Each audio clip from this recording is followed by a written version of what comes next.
লেবাননের হিজবুল্লাহ এবং ইয়েমেনের হুথিরাও ইরানের পক্ষে যুদ্ধ যোগ দেওয়ার লড়াই এখন একাধিক ফ্রন্টে ছড়িয়ে পড়েছেন।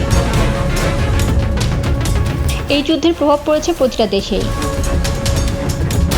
জাতিসংঘে অবিলম্বে যুদ্ধবিরতির আহ্বান জানালেও মার্কিন প্রেসিডেন্ট ট্রাম্প ঘোষণা করেছেন, ইরানের শাসন ব্যবস্থার পরিবর্তন না হওয়া পর্যন্ত এই অভিযান থামবে না। ভারতসহ প্রতিবেশী দেশগুলো তাদের নাগরিকদের নিরাপত্তা নিয়ে শঙ্কিত। আকাশপথ বন্ধ হয়ে যাওয়ায় হাজার হাজার ফ্লাইট বাতিল হয়েছে। স্থবির হয়ে পড়েছে আন্তর্জাতিক বাণিজ্য। মধ্যপ্রাচ্যের এই মানচিত্র কি বদলে যাচ্ছে, নাকি এই ধ্বংসলীলায় পুরো বিশ্বকে এক মহা বিপর্যয়ের দিকে ঠেলে দিবে? ইসরায়েল ও ইরানের মধ্যকার সরাসরি যুদ্ধ এখন আর কেবল আশঙ্কা নয়, বরং কঠিন বাস্তবতা।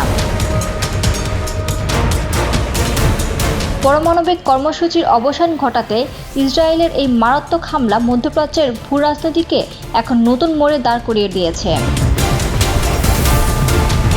একদিকে মার্কিন সমর্থক পুষ্ট ইসরায়েলি প্রযুক্তি, অন্যদিকে হিজবুল্লাহ হুথি জোটের প্রতিরোধ।